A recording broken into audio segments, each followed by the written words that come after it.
देखिए, मैं इतने दूर से अपने साथियों से मिलने आया हूं। मेरा आपसे विनम्र निवेदन है,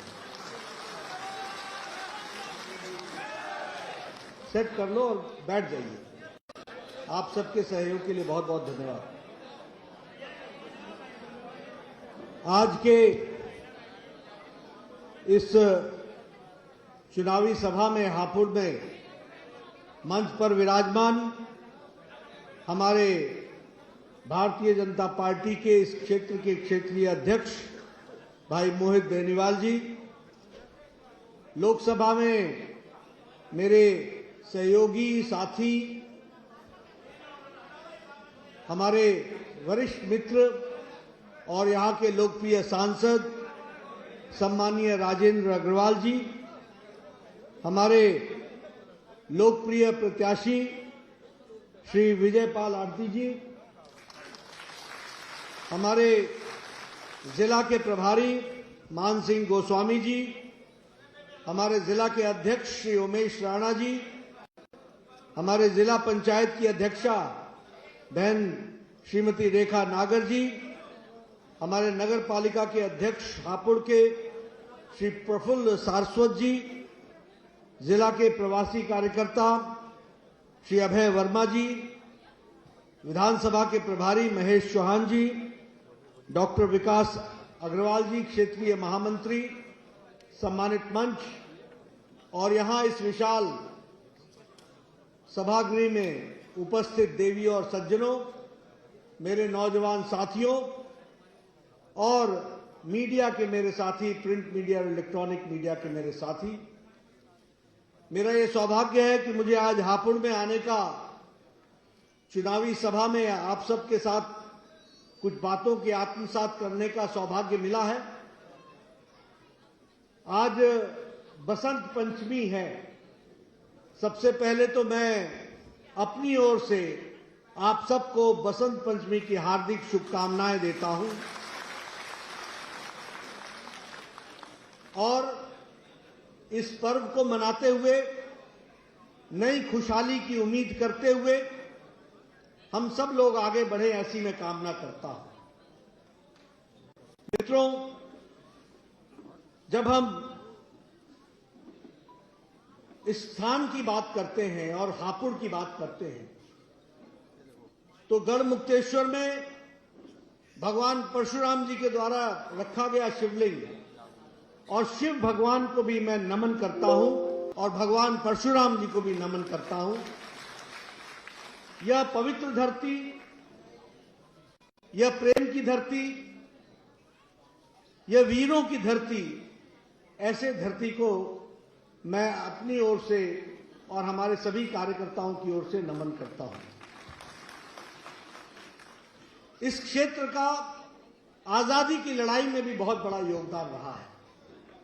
फिर चाहे वो असहयोग आंदोलन रहा, जिसमें हमारे सम्माननीय आंगनलाल शर्मा जी, लाला मांगीलाल जी, राम स्वरूप जाटव जी और गिरधारी लाल ठठेरे जी को आज के दिन याद करना और नमन करना, ये मेरी जिम्मेवारी होती है। मैं उनको नमन करता हूं और याद करता हूं। हम लोग एक नए माहौल में चुनाव में आए हैं। वातावरण अपने तरीके से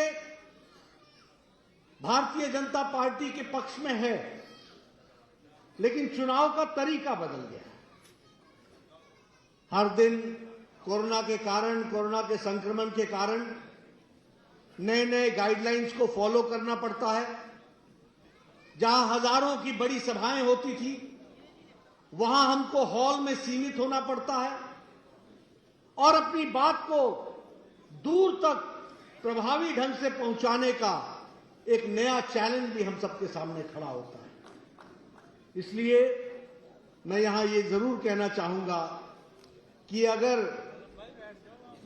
भारतीय जनता पार्टी के राष्ट्रीय अध्यक्ष के जिम्मेवारी की दृष्टि से मुझे इस कोरोना संक्रमण में मुद्दों को रखने का एक विशेष जिम्मेवारी, एक विशेष प्रोटोकॉल में निभाना पड़ रहा है, वहीं आपकी भी जिम्मेवारी बढ़ जाती है, आपके कंधों पर भी जिम्मेवारी बढ़ जाती है कि आपको जिन बातों को मैं बताता हूं उसको दूर सुदूर गांव तक पहुंचाना अब आपकी जिम्मेवारी है, उसको आप जरूर निभाएंगे, ऐसा मेरा विश्वास है।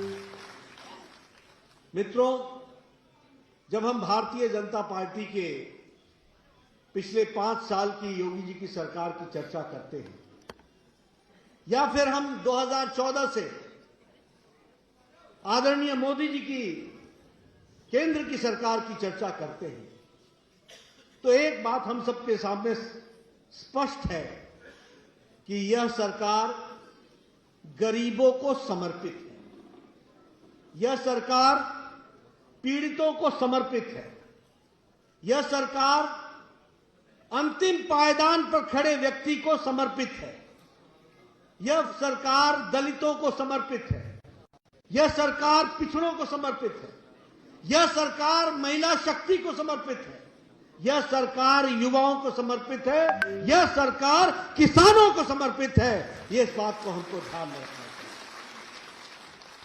और जब मैं ये कहता हूं तो भाषण देने के लिए नहीं कहता हूं, सिर्फ इसलिए नहीं कहता हूं क्योंकि ये नारे अच्छे लगते हैं। आप हमारे कार्यक्रमों को देखिए, उसने भारत की तस्वीर और तकदीर को बदलने में, और योगी जी ने उत्तर प्रदेश की तस्वीर और तकदीर बदलने में कोई कसर नहीं छोड़ी है। आज हमको एक उभरता हुआ उत्तर प्रदेश दिखता है, इसको भी हमको ध्यान में रखना चाहिए, ये भी हमको याद रखना चाहिए। और जब मैं ये कहता हूं तो मैं आपके सामने कुछ बातें गिनाना चाहता हूं। एक समय था कि लोगों ने कहा, अरे मोदी जी आप क्या कर रहे हो, ये जनधन योजना से क्या बनेगा, ये अकाउंट खुलवा करके क्या बनेगा। याद करो, कहा था कि नहीं कहा था? हमारे विरोधियों ने मखौल उड़ाया था कि नहीं उड़ाया था? हमारे नेता, हमारे विपक्षी नेता ज्ञान की बहुत कमी रखते हैं, उनकी जानकारियां सीमित रहती हैं, उनको देश के विकास से मतलब नहीं था, उनको मतलब था अपने परिवार के विकास से, अपने वंश के विकास से, अपने घर के विकास से, इससे ज्यादा उनकी दूरी दृष्टि नहीं जाती थी। और मैं आंकड़े के साथ कहना चाहता हूं, श्रीमती इंदिरा गांधी ने बैंक को नेशनलाइज किया था 1971 में, और यह कहा था कि गरीब आदमी बैंक के दहलीज पर आएगा और बैंक से उसको मदद मिलेगी और भारत बढ़ जाएगा, आगे चला जाएगा। 1971 से लेकर 2014 तक बैंक की दहलीज पार करने वाले लोगों की संख्या 130 करोड़ की जनसंख्या में 2.25 करोड़ थी, 2.25 करोड़। और आज हम ये गौरव के साथ कह सकते हैं कि बैंक के खाते खुलवा करके गरीब आदमी, आज 45 करोड़ लोग हैं जो जनधन योजना के साथ जुड़ करके आगे बढ़े हैं, उसको हमको समझना है। और जब कोरोना आया, जब पोस्ट ऑफिस, मनी ऑर्डर ये सारे बंद हो गए, तो उस समय मोदी जी ने इसी जनधन खाते में 20 करोड़ बहनों के खाते में लॉकडाउन में 500 रुपए 3 महीने तक पहुंचाने का काम किया, ये जनधन योजना। और उत्तर प्रदेश में यह संख्या कितनी थी? उत्तर प्रदेश में यह संख्या 7 करोड़ 68 लाख थी, यानी 7 करोड़ 68 लाख बहनों के खाते में ये पहुंचाने का काम किया। तो मोदी जी ने किया और योगी जी ने उस पर सहूलियत प्रदान की, ये हमको ध्यान है। इसलिए गरीब को समर्पित भाषण नहीं है, नारा नहीं है, उत्तर प्रदेश की जमीन पर तस्वीर बदलने का यह तरीका है, इसको हमको ध्यान में रखना है।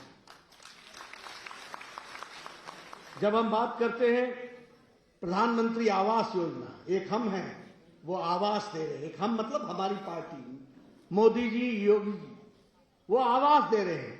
और आवास कितने दिए हैं? सारे देश में 1 करोड़ 76 लाख आवास बने हैं और उत्तर प्रदेश में 42 लाख आवास बने हैं। हम और कैसे आवास हैं? ये आवास है जिसमें शौचालय है, जिसमें रसोई घर है, जिसमें गैस का कनेक्शन है, जिसमें सोने की व्यवस्था है, जिसमें बाहर टेरेस है, पक्के मकान है, पक्का छत है। और इसका मालिक कौन है? इसका मालिक मालिक नहीं है, मालकिन है, महिला सशक्तिकरण है, माताएं हैं। इसलिए जब हम कहते हैं कि माताओं का सशक्तिकरण हो रहा है तो हम हवा में नहीं बात कर रहे हैं, तस्वीर बदली है। और इस बार के बजट में मैं आगे आके आपको बताऊंगा कि कितने घर बनने वाले हैं प्रधानमंत्री आवास योजना में 1 साल के अंदर। आयुष्मान भारत, मित्रों मैं स्वास्थ्य मंत्री रहा, मोदी जी का आशीर्वाद रहा, उनके नेतृत्व में ये आयुष्मान भारत मुझे लाने का सौभाग्य मिला। आज चुनाव है, आप याद करो अमेरिका का चुनाव क्या होता है, चाहे बाइडेन लड़े चाहे ट्रंप लड़े, कोई जीते, मुद्दा होता है हेल्थ सिक्योरिटी, मुद्दा होता है हेल्थ की सिक्योरिटी। यूरोप में चुनाव होते हैं छोटे बड़े देश में, क्या मुद्दा होता है, हेल्थ सिक्योरिटी। आपको शायद ध्यान नहीं होगा कि यह भारत देश 130 करोड़ का देश, इसमें मोदी जी ने हेल्थ सिक्योरिटी बहुत पहले आयुष्मान भारत के नाम पर ले आई है। और क्या लाई है, 10 करोड़ 74 लाख परिवार, यानी 50 करोड़ लोग, यानी 40% भारत की आबादी। और कौन लोग हैं, वो लोग हैं जो रिक्शा वाला, फेड़ी वाला, रेड़ी वाला, ठेले वाला, सब्जी वाला, बाल काटने वाला, गरीब आदमी। और ये आयुष्मान भारत ये धंधे से जुड़ करके उसको मिला है, जाति के आधार पर नहीं है। ये सोशल कास्ट इकोनॉमिक सेंसस के आधार पर है। ये गरीब लोग, रैक पिकर का मतलब हुआ जो कूड़ादान से प्लास्टिक इकट्ठा करता है, वो ऐसे गरीब लोगों को 50 करोड़ लोगों को 5 लाख रुपए का मोदी जी ने गंभीर बीमारियों से लड़ने के लिए हेल्थ कवर सालाना दिया है। हर साल 5 लाख रुपए दिया है, इसको भी हमको याद रखना है। और उत्तर प्रदेश में इसी काम को आगे बढ़ाते हुए, यहां पर लोगों को जोड़ते हुए, इसमें लगभग 2 करोड़ परिवारों को आयुष्मान भारत से जुड़ने का मौका मिला है। यानी हेल्थ की सिक्योरिटी। पहले क्या होता था, मैं इसलिए बता रहा हूं कि ये चुनाव के मुद्दे हैं। पहले क्या होता था, अगर किसी को कैंसर हो गया गरीब परिवार में तो जमीन बिक जाती, अगर किसी को हार्ट का ऑपरेशन कराना पड़ा तो मकान बिक जाता था। आज गरीब आदमी के पास वो गोल्डन कार्ड है, उसको जाकर के वो आयुष्मान वाले अस्पताल में दिखाएगा और 5 लाख रुपए का मुफ्त इलाज करेगा 1 साल के अंदर। इस बात को ध्यान में, मैं उज्ज्वला योजना की बात करना चाहूंगा। आज लगभग 10 करोड़ 9 करोड़ 97 लाख ये गैस के कनेक्शन बांटे जा चुके हैं और 1 करोड़ 50 लाख उत्तर प्रदेश में भी बांटे जा चुके हैं। ये महिला का सशक्तिकरण है।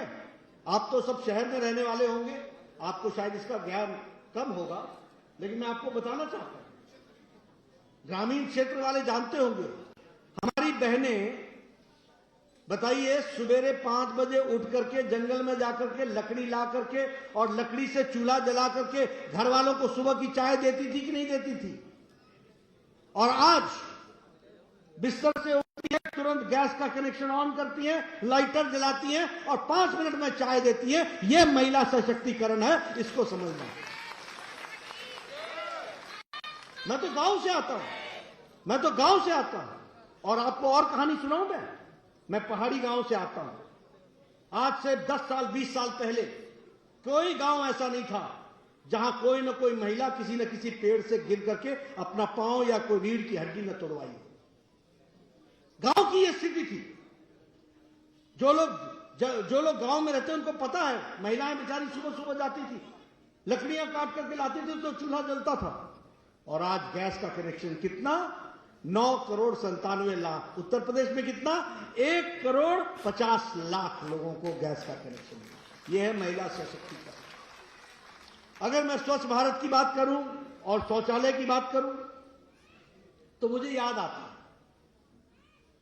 कि जब लाल किले के प्राचीर से प्रधानमंत्री जी ने कहा कि स्वच्छ भारत होगा, तो कहा प्रधानमंत्री स्वच्छता की बात करता है। इन्होंने गांधी नाम तो याद रख लिया, महात्मा गांधी को भूल गए। ये दूसरे गांधी थे, इनको याद करके चलते रहे, लेकिन वो महात्मा गांधी जिसने स्वच्छता के साथ अपने आप को जोड़ा था, उसके बाद नरेंद्र मोदी जी ने इस देश में स्वच्छता का अभियान चलाया। और चलाया ही नहीं, 11 करोड़ इज्जत घर बना करके दिए हैं। 11 करोड़ इज्जत घर। लोग भूल जाते हैं, आप लोगों को याद रखना चाहिए। राम मनोहर लोहिया जी ने 60 के दशक में पार्लियामेंट में कहा था, क्या कहा था, कि मुझे शर्म आती है कि जब मैं अपनी जीप पर शाम को निकलता हूं और जाता हूं तो महिलाएं झुंड की झुंड सड़कों पर अपने दैनिक नित्य क्रम को से निवृत्त होने के लिए सड़कों की तरफ और खेतों की तरफ जाती हैं। ये 60 में कहा था। किसने कहा था? राम मनोहर लोहिया जी ने 60 में। किसी ने सुध नहीं ली, किसी ने नहीं सोचा। नरेंद्र मोदी जी ने 11 करोड़ इज्जत घर बना करके 11 करोड़ महिलाओं को, परिवार को, बच्चों को इज्जत देने का काम किया। यह भी हमको याद रखना है। और इसमें मैं इतना जरूर कहूंगा कि उत्तर प्रदेश में भी 1 करोड़ 95 लाख इज्जत घर बने हैं। यानी उत्तर प्रदेश में 1 करोड़ 95 लाख महिलाएं अपने दैनिक नित्य क्रम के लिए, और बच्चे ये खेत में जाते थे, ये सड़कों पर जाते थे, ये गांव से निकल करके जाते थे, उनको इज्जत प्रदान करने का काम किया तो नरेंद्र मोदी जी ने किया। और उत्तर प्रदेश की धरती पर योगी जी ने उसको उतारा है। ये हम बताएंगे। यह है गरीब, वंचित, पीड़ित, अंतिम पायदान पर खड़े व्यक्ति को जो सशक्तिकरण किया गया है। सौभाग्य योजना, सौभाग्य योजना में बिजली पहुंचाई गई। कितनों को पहुंचाई गई? कितने घरों में पहुंचाई गई है? 2 करोड़ 62 लाख घरों में बिजली पहुंची। यानी 2 करोड़ 62 लाख घर बिना बिजली के थे। गांव में बिजली थी, उनके घर में नहीं थी, उनको नहीं मिल रही थी बिजली। और उत्तर प्रदेश में यह संख्या 80 लाख है। 80 लाख लोगों को बिजली पहुंचाई। अब मैं फिर कहूंगा, मैं गांव का रहने वाला हूं, आपको समझाना चाहता हूं, बताना चाहता हूं। पहले बिजली जब लाई जाती थी तो बेचारा गरीब आदमी गांव में जूनियर इंजीनियर, जेई बोलते हैं हमारे यहां, कई स्थानों में उसको एई बोलते हैं, असिस्टेंट इंजीनियर बोलते हैं। तो असिस्टेंट इंजीनियर के पास बोलते थे, बाबू हाकम हमरा बिजली दे दिया, हमको बिजली दे दीजिए। और हाकम क्या बोलता था, यानी एई जेई क्या बोलता था, तार है तेरे पास? ना बाबू, हम तो गरीब आदमी हैं। कितना मीटर लगेगा? 200 मीटर लगेगा। 100 मीटर तू खरीद के ला और 100 मीटर हम देंगे तुमको। जैसे सरकार का 100 मीटर देना एहसान कर रहा था। यह स्थिति थी। और फिर क्या बोलते थे, 3 खंबा लगेगा तो गांव वाल सब इकट्ठा करके आओ और कंधे पर खंबा लेकर के गांव ले जाओ तो हमारा आदमी आएगा खंबा लगाने। ये थी सामंतशाही, ये थी राजशाही। मतलब गांव वाले खंबा लेकर के अपने कंधों पर, खंबा मतलब पोल जिस पर बिजली लगती है, तो 3 खंबे लगेंगे, तो 3 खंबे उठाओ और लेकर के जाओ।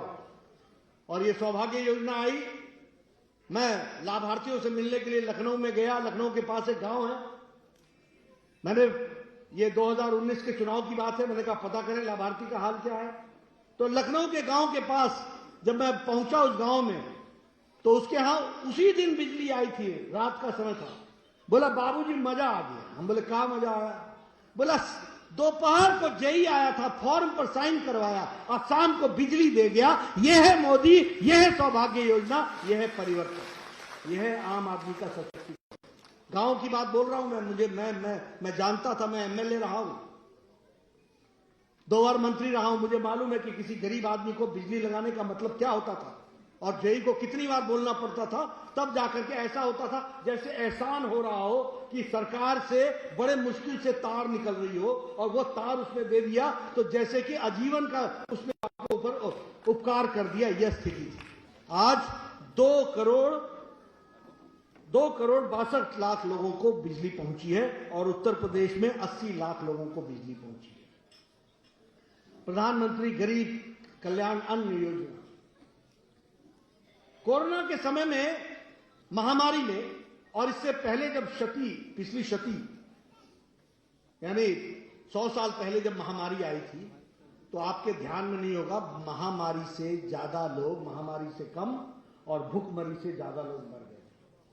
आज मोदी जी ने प्रधानमंत्री गरीब कल्याण अन्न योजना के तहत 80 करोड़ की जनता को 5 किलो गेहूं, 5 किलो चावल, नमक, तेल, ये सारी चीजें, और योगी जी ने उसको पैकअप करा करके, बोलिए 80 करोड़ की जनता को पहुंचाया है कि नहीं पहुंचाया है?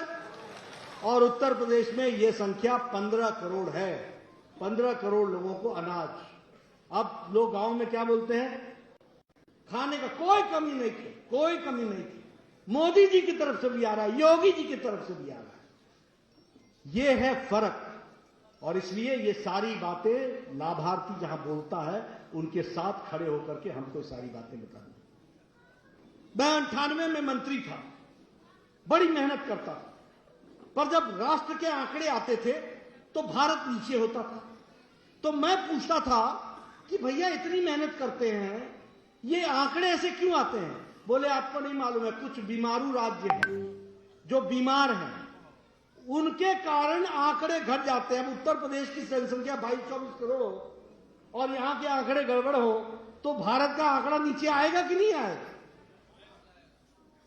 आज Uttar Pradesh one of the fastest growing economy बन गई है, अर्थव्यवस्था बन गई है। तीव्र गति से उत्तर प्रदेश आगे बढ़ रहा है, नंबर 1 का प्रदेश बन रहा है। इसको भी हमको याद रखना। और फिर मैं कहने के लिए नहीं कह रहा हूं, अटल मेडिकल यूनिवर्सिटी बनी कि नहीं बनी? यहां पर उत्तर प्रदेश में बनी कि नहीं? लखनऊ में आयुष यूनिवर्सिटी बनी कि नहीं बनी? 2 all India institute of medical sciences बने। और बतौर पूर्व स्वास्थ्य मंत्री मैं बताना चाहता हूं कि 2014 में यहां 15 मेडिकल कॉलेज थे, आज 59 मेडिकल कॉलेज उत्तर प्रदेश में है। देश का नंबर 1 प्रदेश है जहां ये खुला है। इसको भी हमको याद रखना है। अगर मैं पास के ही नोएडा की बात करूं, जेवर की बात करूं, आज उत्तर प्रदेश में 5 साल के अंदर 5 इंटरनेशनल एयरपोर्ट हो गए। 5 इंटरनेशनल एयरपोर्ट। जेवर का एयरपोर्ट बन रहा, 2024 तक फर्स्ट फेज पूरा हो जाएगा। लगभग 10,000 करोड़ रुपए उस पर खर्च हो रहे हैं। ये एशिया का सबसे बड़ा और दुनिया का 5वें नंबर का एयरपोर्ट बन रहा है।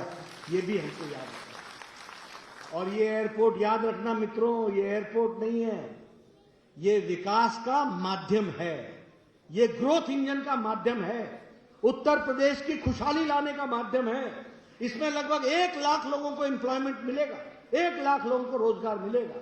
यह भी हमको याद रखना चाहिए। खुशीनगर का एयरपोर्ट बन गया, उसी तरीके से अयोध्या का इंटरनेशनल एयरपोर्ट बन रहा है, काशी का इंटरनेशनल एयरपोर्ट बन गया, लखनऊ इंटरनेशनल एयरपोर्ट हो गया। यानी छोटी सी अवधि में 5 एयरपोर्ट इंटरनेशनल हो गए हैं। यह भी हमको ध्यान रखना। Express way, Purvanchal express way जो लखनऊ से गाजीपुर, बुंदेलखंड से इटावा, बुंदेलखंड एक्सप्रेसवे इटावा से चित्रकूट, गोरखपुर लिंक एक्सप्रेसवे गोरखपुर से आजमगढ़, और गंगा एक्सप्रेसवे जो 594 किलोमीटर का है बनेगा। 6 लेन होगा, 37,350 करोड़ रुपए इसमें खर्च होंगे। और यह मेरठ, हापुड़, बुलंदशहर, उन्नाव से प्रयागराज को जोड़ेगा। ये एक्सप्रेसवे बनेगा।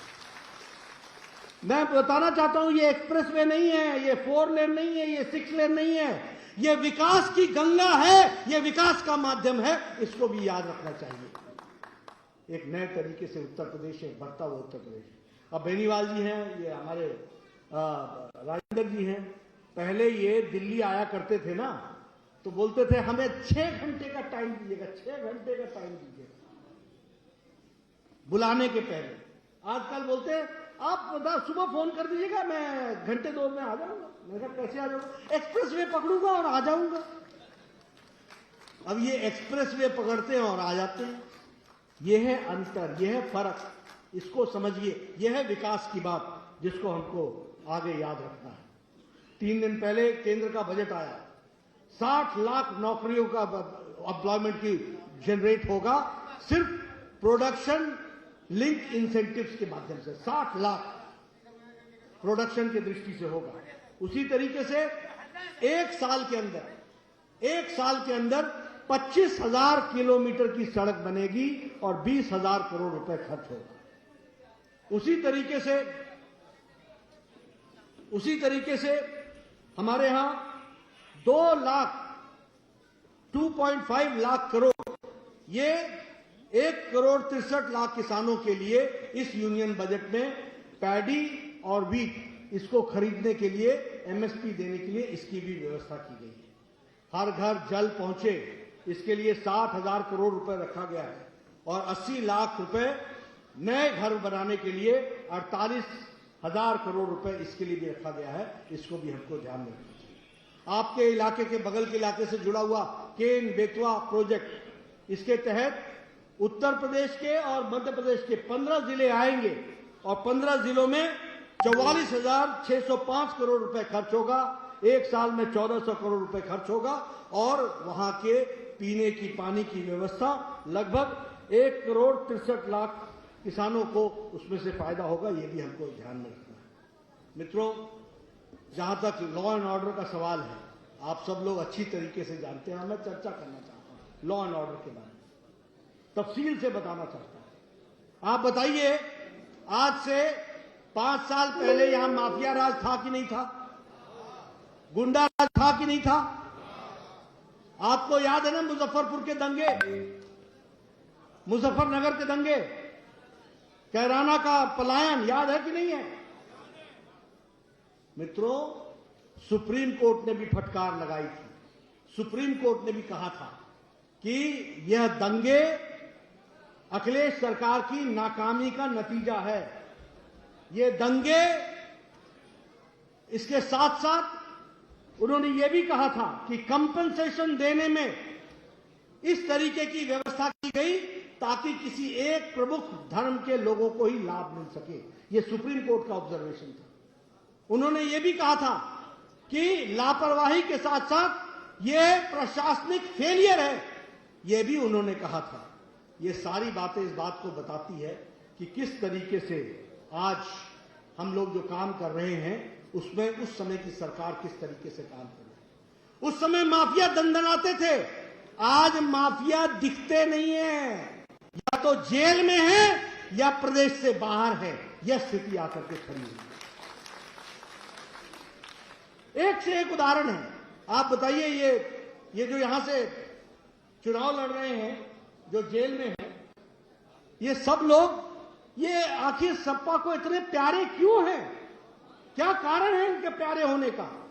इसलिए कि वो जेल में होते हैं और उनको समर्थन देने वाले अखिलेश जी बाहर होकर के इनको समर्थन देते हैं। इसको हमको ध्यान में रखना है। इस तरीके की परिस्थिति आकर के खड़ी होती है। हर एक तरीके से लॉ एंड ऑर्डर की सिचुएशन को खराब करने का काम चलता रहता है। मैं आपके सामने 2-3 घटनाएं बताना चाहता हूं। एक घटना आपको बताना चाहता हूं, गोरखपुर के बम ब्लास्ट। गोरखपुर गोलघर में बम ब्लास्ट हुआ था। उस बम ब्लास्ट में लश्कर ए तौयबा और इंडियन मुजाहिदीन के लोगों का नाम आया था। उस बम ब्लास्ट में एक तारिक कासिम का नाम था और एक मुजाहिद का नाम था। एक जौनपुर का रहने वाला था, एक आजमगढ़ का रहने वाला था। इनको यूपी पुलिस ने नहीं पकड़ा था, एनआईए ने पकड़ा था। और गोलघर के ये अभियुक्तों को, जो आतंकवादी थे, जिन्होंने सीरियल बम ब्लास्ट किया था, उसको अखिलेश जी ने उनके केस वापस लिए थे। और उन्होंने केस वापस लिया। इलाहाबाद हाईकोर्ट ने कहा यह केस आप वापस नहीं ले सकते हो, कानून के दायरे में आता है, कानून अपना काम करेगा। आज उन पर केस चला और दोनों अभी आजीवन कारावास में हैं। उनको आजीवन सजा दी गई है, आजीवन जेल की सजा दी गई है। ये हमको याद रखना चाहिए। यानी आप किसके मददगार हो रहे थे? Golghar, Gorakhpur bomb blast, serial blast के जो अभियुक्त थे, उनके आपस में वो बन रहे थे। रामपुर में 30 दिसंबर 2007 को सीआरपीएफ के कैंप पे गोली चली, 7 लोग मारे गए, 7 जवान मारे गए। 7 जवान मारने पर यूपी पुलिस नहीं पकड़ पाई। उनको पकड़ने के लिए एनआईए आई, उन्होंने उसको पकड़ा, एक भारत से नेपाल जा रहा था, बॉर्डर पर पकड़ा और दूसरे को और उसके साथ साथ बाकी लोग 7 लोग पकड़े गए। अखिलेश जी ने बतौर मुख्यमंत्री आजम खान के कहने पर इनको छुड़वाने का प्रस्ताव किया और इनके खिलाफ केस विड्रॉ किया, यानी आतंकवादी के खिलाफ केस विड्रॉ किया। मैं मीडिया के साथियों को बोलना चाहता हूं, तथ्यों के साथ बता रहा हूं। आप पूछिए अखिलेश जी से, और मैं अखिलेश जी से जवाब चाहूंगा कि जिन लोगों ने गोली AK-47 चलाकर सीआरपीएफ के 7 जवान मार दिए, उनके खिलाफ केस चला, उस केस को आपने विड्रॉ किया। और यहां भी यही हुआ। इलाहाबाद हाईकोर्ट ने केस विड्रॉ होने से मना कर दिया। केस चला, 4 को सजाए मौत हुई और 3 को आजीवन कारावास हुआ। यह भी हमको याद रखना चाहिए। मित्रों, आप तो किसान हो, चावल के एक दाने से चावल की किस्म पता लगा लेते हो, तो मैं तो राजनीति में हूं। नेता की एक हरकत से नेता की नीयत की हम पहचान लेते हैं। यह भी हमको याद रखना चाहिए। क्या है, आप संविधान की शपथ लेते हो, मैं ईश्वर की शपथ लेता हूं कि मैं संविधान को अक्षुण्ण रखूंगा। आगे कहना चाहिए था, और मैं आतंकवादियों को छोड़ूंगा ताकि वो दंदनाए और गरीब जनता पिसती रहे, गुंडों का राज रहे, माफिया का राज रहे, रेत खनन माफिया का राज रहे, भूमि माफिया का राज रहे। यही था कि नहीं था? कैराना से लोग क्यों पलायन कर गए और आज क्यों वापस आए? इसलिए कि उस समय माफिया राज था। आज ये योगी जी का राज है। जो माफिया थे वो उत्तर प्रदेश से पलायन कर गए। ये भी हमको याद रखना चाहिए। मित्रों, मैं कहानी तो आपके सामने बहुत बता सकता हूं। हापुड़ के विकास की भी आपके सामने लंबी फहरिस्त है। बेनीवाल जी आपको बताते होंगे, हमारे विधायक जी बताते होंगे आपको। हापुड़ की भी बहुत बड़ा परिवर्तन हुआ है। यहां भी आवास योजना में 5,938 लोगों को मकान मिले हैं। 504 कम्युनिटी सेंटर बन रहे हैं। स्मार्ट सिटी में वाईफाई फ्री होने वाला है। 340 करोड़ रुपए के डिफरेंट प्रोजेक्ट्स चल रहे हैं। 1 डिस्ट्रिक्ट 1 प्रोडक्ट के तहत पेठा के लिए काम हो रहा है। उसी तरीके से मेट्रो का एक्सपेंशन गाजियाबाद से हापुड़ का, उसका भी काम शुरू हो गया है। ये विकास के हमारे असौदा में स्टेडियम, स्पोर्ट्स स्टेडियम बन रहा है। तो मैं आपके सामने बहुत सी बातें बता सकता हूं विकास की दृष्टि से। लेकिन मित्रों, ये जो चुनाव है, एक बात याद रखना, ये कोई सिर्फ विधायक जी का चुनाव नहीं है, ये भारतीय जनता पार्टी का चुनाव नहीं है। ये उत्तर प्रदेश के विकास की नई कहानी लिखने का ये अवसर है, ये मौका है। इसको हमको ध्यान में रखना। इसलिए मैं आपसे ये निवेदन करने आया हूं कि आप सब लोग पूरी ताकत लगा करके कमल के निशान पर वोट तो आप डालेंगे ही, लेकिन आप गांव सुदूर सब जगह जाकर सबको बताइए, मोदी जी की और योगी जी की सरकार ये गरीबों को समर्पित है, ये वंचितों को समर्पित है, ये माताओं को समर्पित है, ये महिला शक्ति को समर्पित है, ये युवाओं को समर्पित है, ये दलितों को समर्पित है, ये पिछड़ों को समर्पित है, ये आम आदमी को समर्पित है। और सबका साथ, सबका विकास, सबका विश्वास और सबके प्रयास पर इस मंत्र को लेकर के चलने वाला काम है। इसमें आप पूरा योगदान कीजिए। इन्हीं शब्दों के साथ बहुत बहुत धन्यवाद।